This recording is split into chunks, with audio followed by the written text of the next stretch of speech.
Start करें बेटा। बिस्मिल्लाहिर्रहमानिर्रहीम।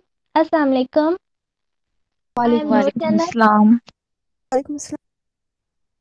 I am Noor Zainab and I am going to represent the topic solubility product. Solubility product को define करने से पहले कुछ टर्म्स को डिस्क्राइब करेंगे। सबसे पहले है saturated solution. Saturated solution solution की वो स्टेट होती है जब maximum amount of solute solution में डिसॉल्व हो चुका हो और जो बाकी सोल्यूट रह जाए वो अनडिसॉल्व फॉर्म में रहे। और इसके बाद अगर हम इसमें एक्स्ट्रा सोल्यूट भी ऐड करें तो सैचुरेटेड सॉल्यूशन उसको डिसॉल्व नहीं करेगा। A saturated solution is one in which the solution is in contact with undissolved solute. इधर अनडिसॉल्व सोल्यूट वही है जिसको सोल्यूशन अपने अंदर डिसॉल्व करने की कैपेसिटी नहीं रखता। नेक्स्ट टर्म हमारे पास है स्लाइटली सोल्यूबल आयनिक कंपाउंड। इसको हम स्पेरिंगली सोल्यूबल आयनिक कंपाउंड भी कहते हैं। ये वो आयनिक कंपाउंड्स होते हैं जब इन्हें वाटर या किसी सॉल्वेंट पे ऐड किया जाता है तो इनकी बहुत कम अमाउंट अपने आयंस में डिसोसिएट होती है और यही वो कंपाउंड्स हैं जिनका हम सोल्युबिलिटी प्रोडक्ट फाइंड करते हैं। इसको भी एक एग्जांपल से देखते हैं। सिल्वर क्लोराइड एक स्लाइटली सोल्युबल आयनिक कंपाउंड है।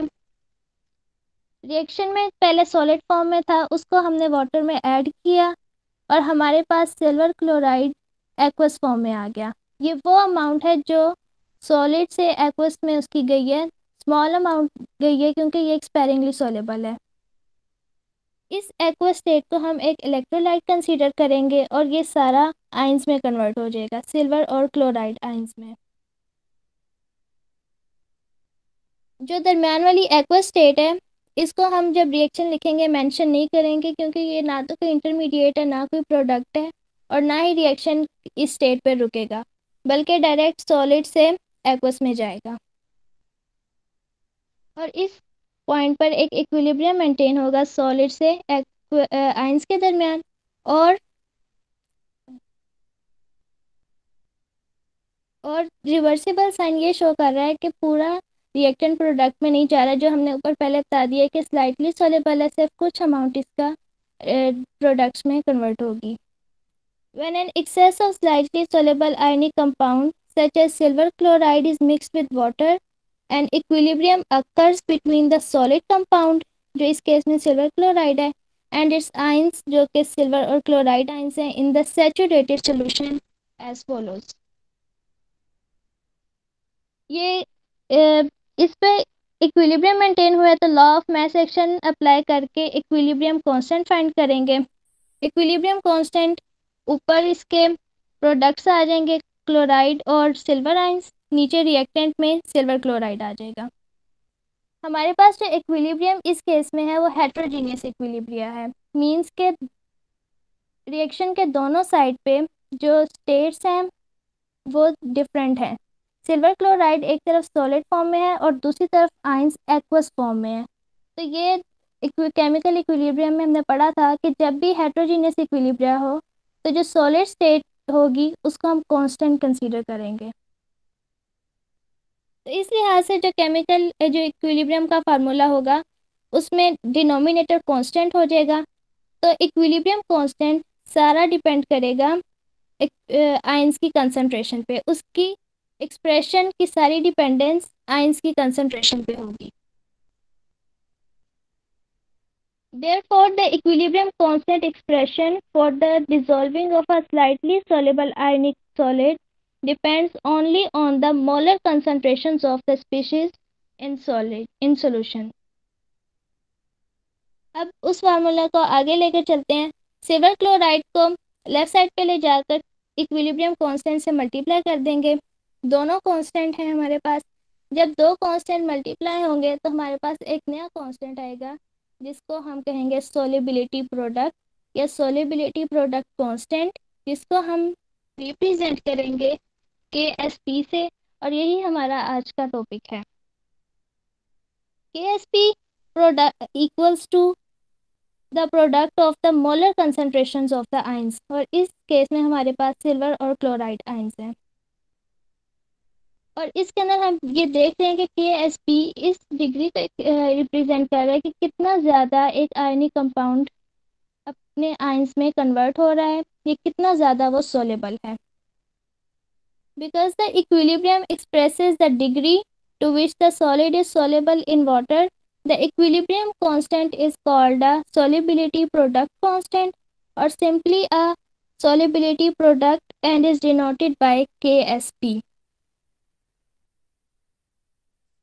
हमने ऊपर हेट्रोजीनियस इक्विलिब्रिया का पढ़ा था, ये हमारे पास KSP भी एक इक्विलिब्रियम कांस्टेंट की ही फॉर्म है और ये उसी से ही डिराइव हुई है। लेकिन KSP में ये बात स्पेसिफिक है कि हेट्रोजीनियस इक्विलिब्रिया किन के दरमियान होगा। हेट्रोजीनियस इक्विलिब्रिया सॉलिड स्टेट और एक्वस आयंस जो कि सैचुरेटेड सॉल्यूशन में होंगे उनके दरमियान होगा। In general the solubility product constant is the equilibrium constant for the equilibria that exist between a solid ionic solute and its ions in a saturated aqueous solution.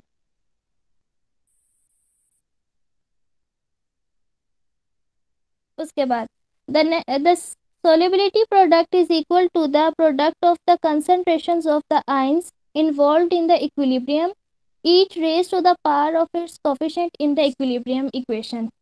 First line तो हमें समझ आ गई कि solubility product इक्वल है ions की concentration के, जो हमने ऊपर फार्मूला में पढ़ लिया।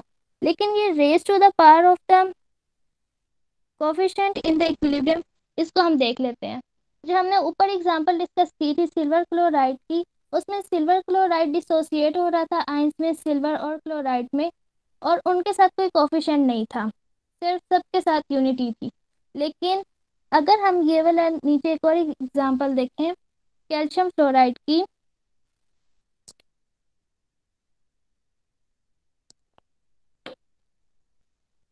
कैल्शियम फ्लोराइड की जो कि एक स्पेरिंगली सोलेबल आयनिक कंपाउंड है, जब वो वाटर में डिसोसिएट होता है तो एक कैल्शियम और दो फ्लोराइड आयंस में, मतलब कि फ्लोराइड आयन के साथ 2 कोफिशिएंट लगा हुआ है। अब हमने ये देखना है कि जब KSP इसके लिखना है तो उसमें 2 को किस तरह से इंडिकेट करना है। इक्विलिब्रियम कंडीशन पे हम इसका KSP लिखेंगे, तो उसी तरह कैल्शियम आयंस की कंसंट्रेशन आएगी, फ्लोराइड आयंस की कंसंट्रेशन आएगी और इनका प्रोडक्ट हम लिख देंगे। और फ्लोराइड आयंस की कंसंट्रेशन पे हम उसकी पार लिखेंगे जो कि रिएक्शन में उसका कोफिशिएंट था, मतलब कि 2 उसका रिएक्शन में कोफिशिएंट था, तो फार्मूला में हम उसकी पार लिखेंगे 2। इसी तरह नेक्स्ट रिएक्शन है कैल्शियम फॉस्फेट का, जब उसको हम वाटर में डिसॉल्व करेंगे तो हमारे पास 3 कैल्शियम आयंस और 2 फॉस्फेट आयंस आएंगे, मतलब कि कैल्शियम का कोफिशिएंट 3 है और फॉस्फेट आयन का कोफिशिएंट 2 है। इक्विलिब्रियम कंडीशन पे जब इनकी KSP लिखी जाएगी तो कैल्शियम आयंस का एक की पार 3 लिखेंगे और फॉस्फेट आयंस की पार 2 लिखेंगे, उनका प्रोडक्ट KSP होगा। यहाँ तक तो हमने पढ़ लिया कि अगर हमारे पास कोई रिएक्शन आ जाए स्पेरिंगली सोलेबल आयनिक कंपाउंड का तो उसकी KSP एक्सप्रेशन किस तरह लिखनी है। अब हम पढ़ेंगे कि ये डिपेंड किस पे करता है। ये भी एक इक्विलिब्रियम कांस्टेंट है, जिस तरह वो टेम्परेचर पे सिर्फ डिपेंड करता था, KSP भी सिर्फ टेम्परेचर पे डिपेंड करेगा। एक गिवन टेम्परेचर पर KSP की वैल्यू कांस्टेंट रहेगी। जिस तरह हम टेम्परेचर चेंज करेंगे उस तरह जो स्पेरिंगली सॉल्युबल आयनिक कंपाउंड होगा उसकी डिसोसिएशन चेंज हो जाएगी, वो ज़्यादा डिसोसिएट होगा, जिसकी वजह से हमारे पास जो इक्विलिब्रियम होगा वो डिस्टर्ब होगा, सैचुरेटेड सोल्यूशन डिस्टर्ब होगा और हमारे पास KSP की वैल्यू भी चेंज हो जाएगी। ये आयंस की कंसंट्रेशन पे डिपेंड नहीं करेगा, एक टेम्परेचर पे गिवन टेम्परेचर पे डिपेंड नहीं करेगा, बल्कि आयंस अपनी कंसंट्रेशन को इस तरह से एडजस्ट करेंगे कि हमारे पास एक टेम्परेचर पे KSP की वैल्यू कांस्टेंट ही रहेगी। इस लाइन को पढ़ लें, like any equilibrium constant the solubility product constant KSP depends on the temperature, but at a given temperature it has a constant value for various concentrations of the ions. अब जो हमारे पास ions की concentration है, हम उनको किस unit में लेते हैं? उनको मोलर कंसंट्रेशंस में लिया जाता है। सैचुरेटेड सोल्यूशन में लिया जाएगा। The solubility product constant Ksp of a slightly soluble ionic compound is expressed in terms of the molar concentrations of the ions in the saturated solution। जो ये आयंस की कंसंट्रेशन है, इनको हम मोलर सोलिबिलिटी से रिलेट करते हैं। किस तरह कि कितने एक आयनिक कंपाउंड के कितने मोल्स डिसॉल्व होंगे और हमें 1 डेसीमीटर क्यूब सैचुरेटेड सोल्यूशन बनाएंगे। These ionic concentrations are in turn related to the molar solubility of the ionic compound, which is the moles of compound that dissolves to give 1 decimetre cube of saturated solution। Means कि जब हम आयनिक concentration को लिखेंगे तो उनको मोल पर dm³ की form में लिखेंगे और किसी यूनिट में नहीं लिखेंगे, Ksp की फॉर्म में। नेक्स्ट हमारे पास है solubility and solubility product. Solubility product को ऊपर डिस्कस कर लिया, अब सोलिबिलिटी को देखते हैं। इनका अगर हम डिफरेंस करें, सोलिबिलिटी का मतलब होता है कि कितना अमाउंट ऑफ सोल्यूट डिसॉल्व होगा सॉल्यूशन में और हमें सैचुरेटेड सॉल्यूशन बना के देगा। और सोलिबिलिटी प्रोडक्ट का हमने पढ़ लिया कि ये एक इक्विलिब्रियम कांस्टेंट है जो कि आयनिक सॉलिड और जो आयन सैचुरेटेड सॉल्यूशन में होते हैं उनके इक्विलिब्रियम पर लिया जाता है। अगर ऐसा भी हो सकता है कि सॉल्यूशन में कोई हाईली सोलेबल आयनिक कंपाउंड पड़ा हो जिसके आयंस सॉल्यूशन की सोलेबिलिटी को अफेक्ट करें। जब ऐसा केस आएगा तो सोलेबिलिटी चेंज हो जाएगी उसकी, लेकिन Ksp एट ए गिवन टेम्परेचर चेंज नहीं होगी, बल्कि आयंस अपनी मोलर कंसंट्रेशंस को इस तरह से एडजस्ट करेंगे कि एक टेम्परेचर पे Ksp की वैल्यू सेम ही रहेगी। इवन कि अगर हम कोई एक्स्ट्रा आयंस भी ऐड करते हैं एट अ गिवन टेम्परेचर तो Ksp पे फर्क नहीं पड़ेगा, फर्क पड़ेगा तो सोलिबिलिटी पर पड़ेगा। इससे ये पता चला कि सोलिबिलिटी एक वेरिएबल क्वांटिटी है जबकि सोलिबिलिटी प्रोडक्ट कांस्टेंट है। इसको रीड कर लेते हैं। It is important to distinguish between solubility and solubility product Ksp। The solution of a substance is the quantity. The solubility of a substance is the quantity that dissolves to form a saturated solution. The solubility product constant Ksp is the equilibrium constant for the equilibrium between an ionic solid and its saturated solution. The solubility of a substance can change considerably as the concentrations of other solutes change. वही कि अगर हम solute की concentration change करेंगे तो solubility पे affect होगा। The solubility is also affected by the concentrations of other ions in solution. In contrast, the solubility product Ksp has only one value for a given solute at any specific temperature. Next हमारे पास एक table है जिसमें कुछ sparingly soluble आयनिक solids के room temperature पर solubility product दिया गया है। ये इनका इस टेम्परेचर पर ये वैल्यू है जो कि कांस्टेंट है, लेकिन अगर हम टेम्परेचर ज़्यादा करेंगे या कम करेंगे तो इनकी ये वैल्यूज़ डिस्टर्ब हो जाएंगी।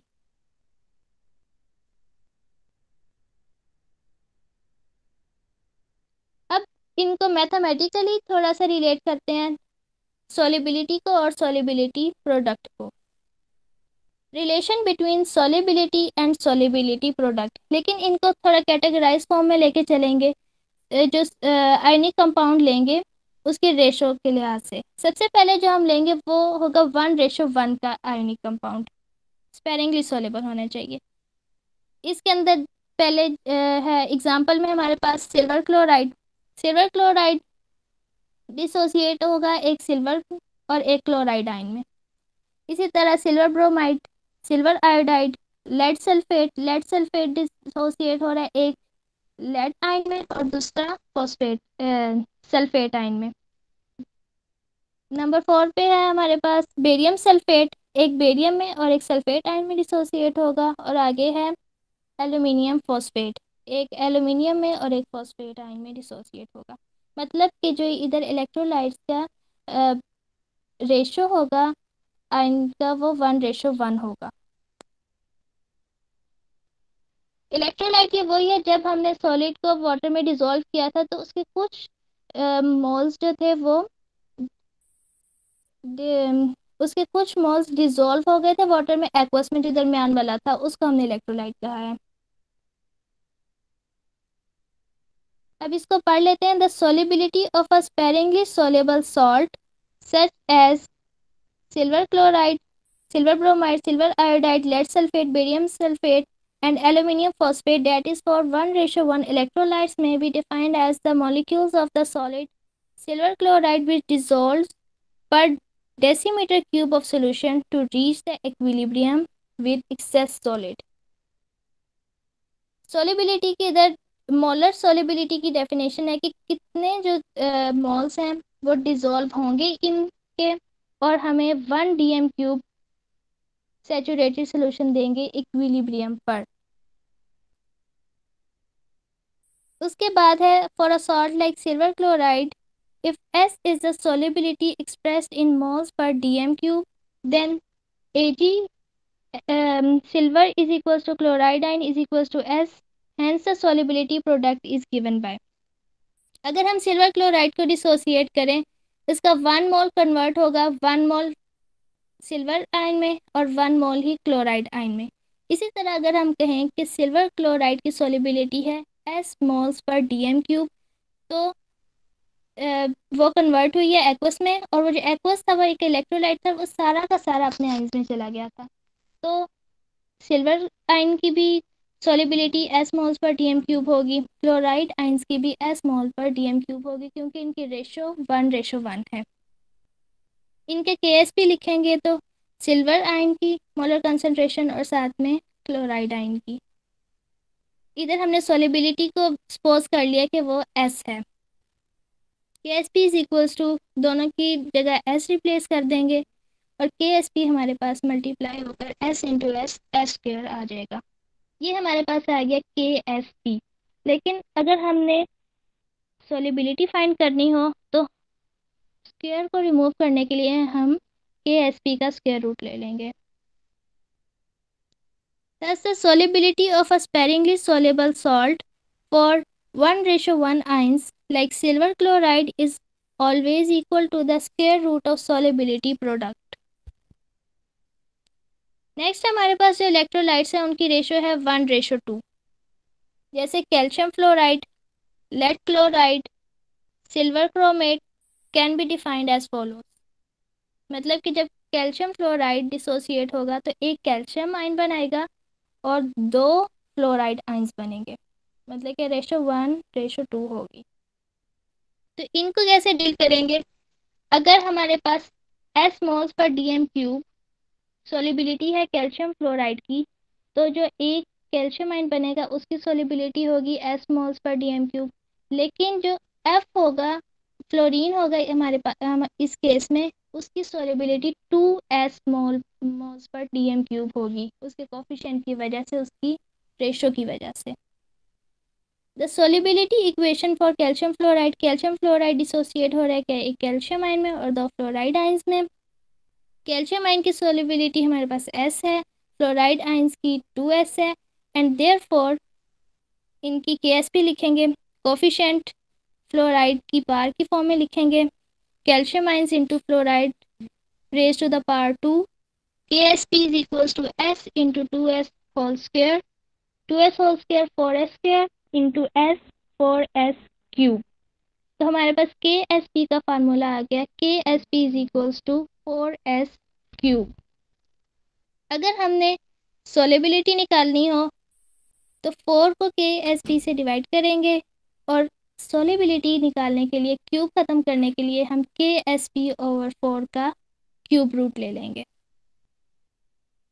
ये था 1:2 इलेक्ट्रोलाइट्स की सोलिबिलिटी और सोलिबिलिटी प्रोडक्ट का रिलेशन।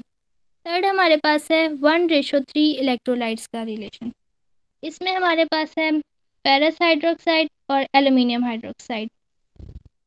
अगर हम देखें एल्यूमिनियम हाइड्रोक्साइड को, तो एल्यूमिनियम हाइड्रोक्साइड डिसोसिएट होगा एक एल्यूमिनियम आयन में और 3 हाइड्रोक्साइड आयंस में। अगर एल्यूमिनियम हाइड्रोक्साइड की हम सोलिबिलिटी उसी तरह एज्यूम करें कि एस मोल्स पर डीएम क्यूब है, तो एल्यूमिनियम आयन की होगी एस मोल्स पर डीएम क्यूब और हाइड्रोक्साइड आयन की होगी 3 एस मोल्स पर डीएम क्यूब, उसके कोफिशिएंट की वजह से, उसकी रेशो की वजह से।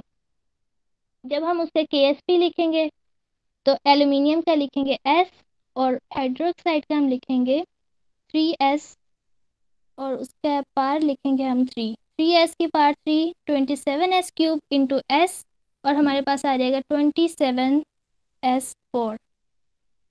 केएसपी की वैल्यू इस केस में हमारे पास होगी 27s4 और सोलिबिलिटी निकालने के लिए नीचे देख लें एस को एक तरफ कर लेंगे, 27 केएसपी से डिवाइड हो जाएगा और उसकी पावर 4 को ख़त्म करने के लिए हम इक्वेशन के राइट साइड पे 1/4 ले लेंगे। इसके बाद है कि एप्लीकेशंस क्या हैं सोलिबिलिटी प्रोडक्ट की। इन्हीं फार्मूला से हमें पता चल गया है कि अगर हमारे पास केएसपी की वैल्यू होगी तो हम उससे सोलिबिलिटी की वैल्यू इजीली निकाल सकते हैं। तो फर्स्ट पॉइंट यही है, if the solubility product of a compound is non, the solubility of the compound in water at 25 degrees Celsius can be calculated conveniently। Second वाला पॉइंट समझने से पहले एक टर्म को देख लेते हैं, आयनिक प्रोडक्ट।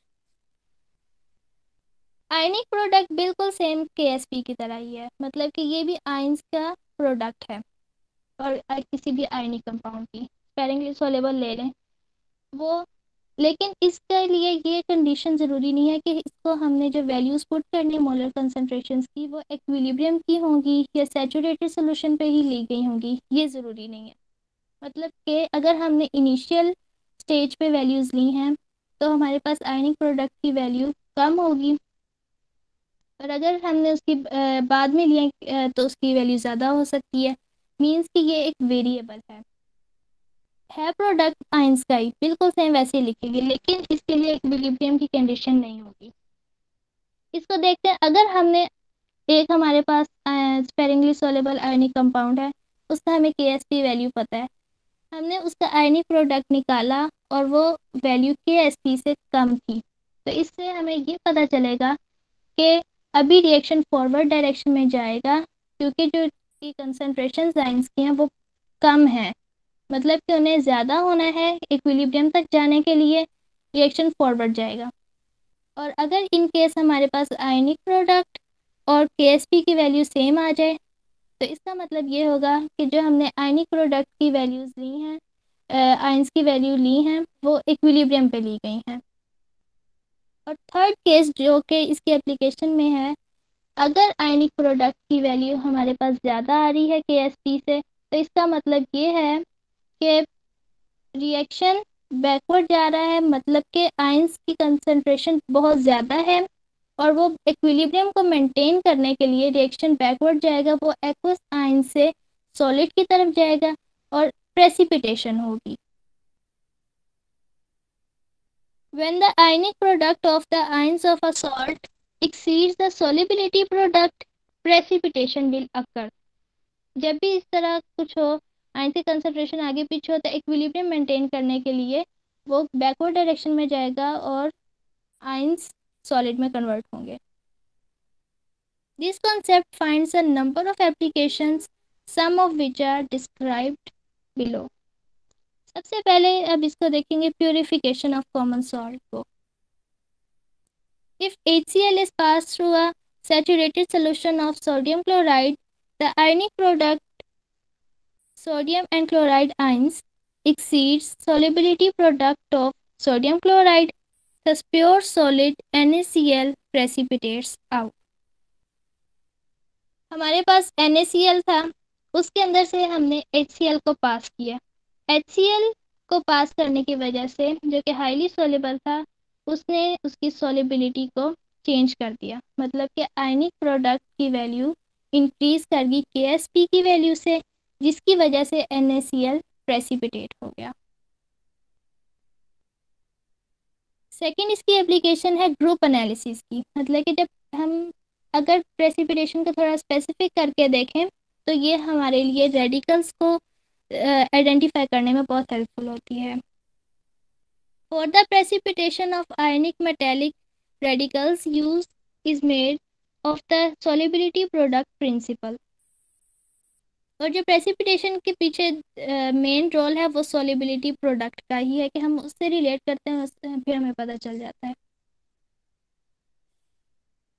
अगर हमें ग्रुप 1 के रेडिकल्स को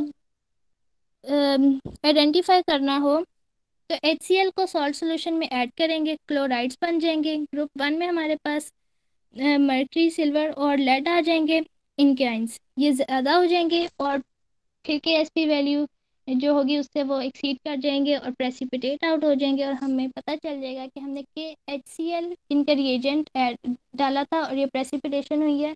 ये आइंस ग्रुप 1 से ही बिलोंग करते हैं। ग्रुप 2 का और ग्रुप 4 में एक स्लाइड सा डिफरेंस है अल्कलाइन और एसिडिक मीडियम का। पहले ग्रुप 2 को देख लें। जो सल्फाइड्स हैं ग्रुप 2 के metal ions silver, lead, bismuth, copper, cadmium, arsenic, tin और Sp are precipitated by passing H2S through a solution of ions in 0.3 molar HCl.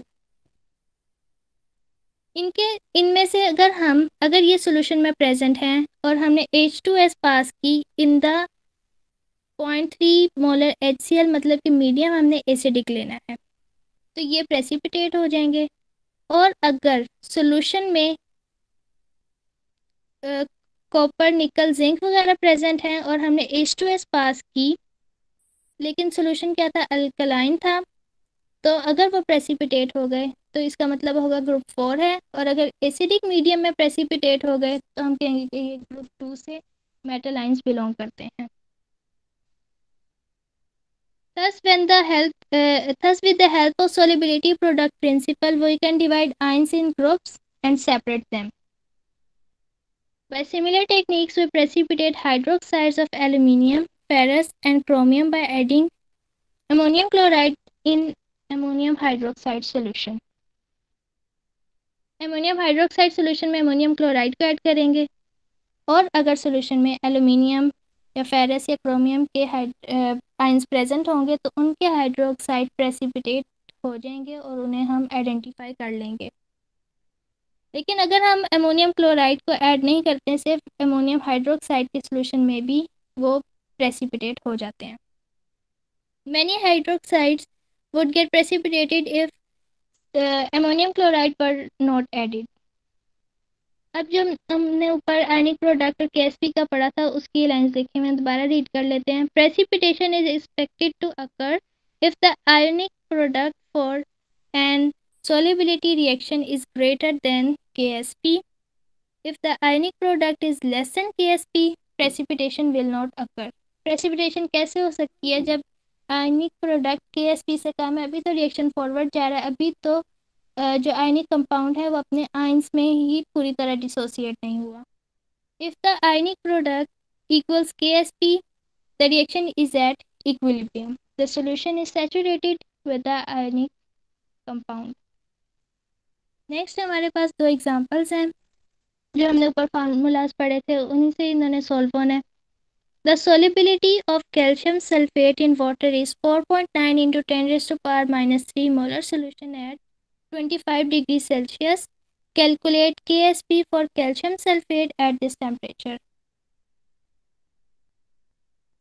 Solubility हमारे पास है कैल्शियम सल्फेट की 4.9 into 10 raised to power minus 3 molar solution. Temperature बता रही है कि एक given temperature पे इतनी इसकी सॉल्युबिलिटी है। फाइंड हमने करनी है KSP। KSP क्या होता है कि दोनों जो आयंस हैं उनका प्रोडक्ट ले लिया जाए। द सॉल्युबिलिटी इक्विलिब्रियम, इक्विलिब्रियम पर लेंगे, कैल्शियम सल्फेट डिसोसिएट होगा कैल्शियम में और सल्फेट आयंस में। KSP लिखेंगे तो कैल्शियम और सल्फेट आयंस की molar concentrations. When 4.9 into 10 raised to power minus 3 mole of calcium sulfate dissolves per dm³, the resulting ion concentrations are। देखें वही वाली बात कि S moles per dm³ अगर डिसोसिएट हो रहे हैं तो वो उतने में जाएंगे, कोफिशिएंट अफेक्ट करेगा। लेकिन कैल्शियम आयन और सल्फेट आयन दोनों के साथ यूनिटी है, मतलब कि जितने सॉल्युबिलिटी कैल्शियम सल्फेट की होगी उतनी उतनी उतनी उनके आयंस की होगी। अगर 4.9 इंटू 10⁻³ मोल पर डीएम क्यूब इस केस में कैल्शियम सल्फेट की सॉलिबिलिटी है, तो इतनी ही कैल्शियम आयन की सॉलिबिलिटी होगी, इतनी ही सल्फेट आयन की सॉलिबिलिटी होगी, और यही हम इनकी मोलर सॉलिबिलिटी पुट करेंगे फॉर्मूला में। कैल्शियम आयन की molar solubility is equals to 4.9 into 10⁻³ molar solution and sulfate ions is equals to 4.9 into 10⁻³ molar solution। KSP इन दोनों का इधर पुट करेंगे इस फार्मूला में, calcium ions into sulphate ions, values put करके मल्टीप्लाई करेंगे, आंसर हमारे पास आएगा 2.4 इंटू 10⁻⁵। KSP की वैल्यू ये आ गई 2.4 इंटू 10⁻⁵ एट 25 डिग्री सेल्सियस। एक और बात, अगर हम इस आयनिक कंपाउंड को देखें तो इस इलेक्ट्रोलाइट की क्या रेशो है, 1:1, मतलब कि हम इसको डायरेक्ट भी सॉल्व कर सकते हैं KSP is equals to S² वाले फार्मूला से। S² में हम इसकी जो सॉलिबिलिटी है वो पुट करेंगे, उसका स्क्वायर लेंगे तो हमारे पास डायरेक्ट इसका ये वैल्यू आ सकती है।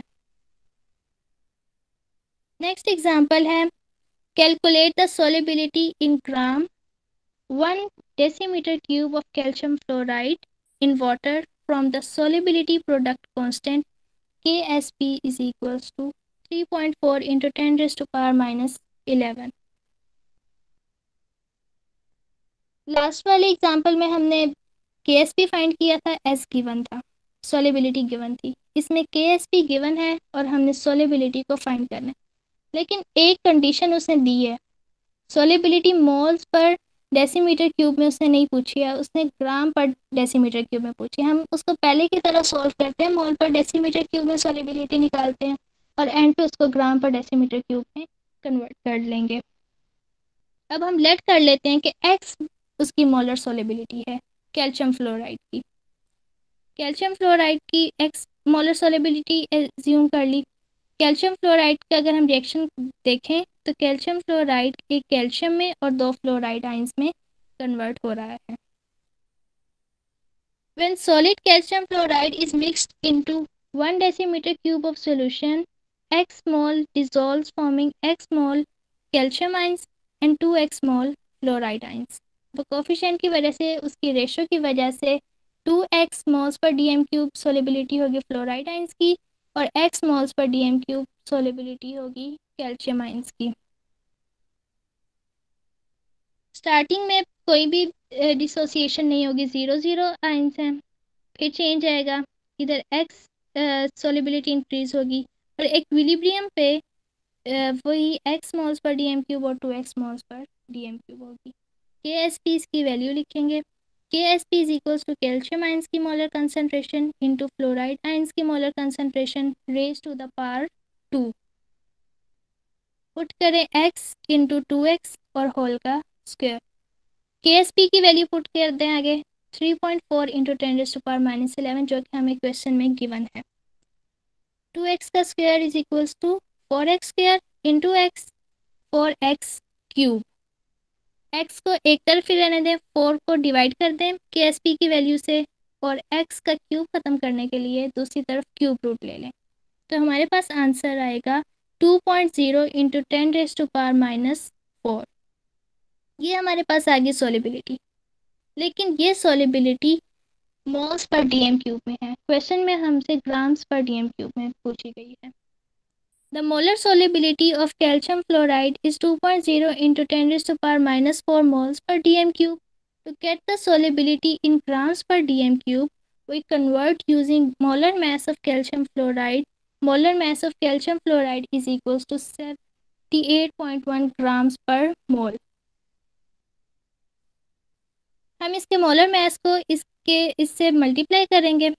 अगर नीचे वाले लाइन में देखें, solubility is equals to 2.4 into 10⁻⁻4 mole per DM cube जो कि हमारे पास अब आई है, इसको मल्टीप्लाई कर रहे हैं 78.1 ग्राम्स पर मोल। ये जो ऊपर बिल्कुल इससे ऊपर लाइन में लिखा हुआ है कैल्शियम फ्लोराइड की वैल्यू, ये वही उसको थोड़ा सा एक्सपेंड करके लिखा हुआ है 78.1 gram over 1 mole of calcium fluoride. जब हम इसको देखें तो मोल मोल से कैंसिल हो जाएगा और हमारे पास यूनिट ग्राम पर डेसीमीटर क्यूब रह जाएगा, और इसको मल्टीप्लाई करने से हमारे पास आंसर आएगा 1.6 इंटू 10⁻⁻² ग्राम। तो ये थी पूरी प्रेजेंटेशन। और किसी का कोई क्वेश्चन है तो वो कर ले।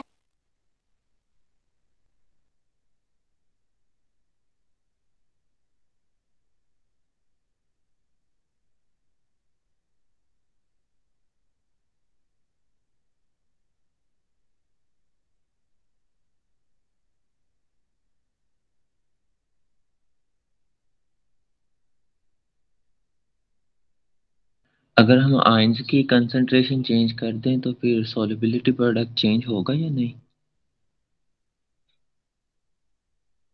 आयंस की कंसंट्रेशन किस तरह चेंज करनी है?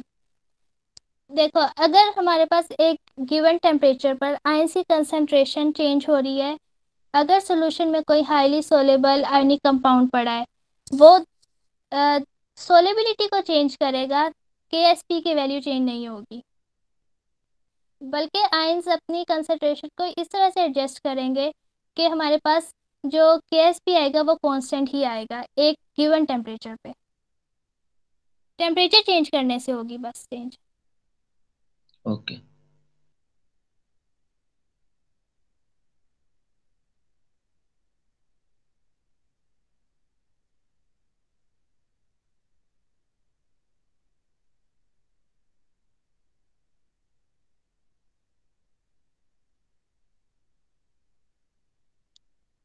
अस्सलाम वालेकुम सर, स्टार्ट करूँ अपनी प्रेजेंटेशन?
जी बेटा, हो गया आपका?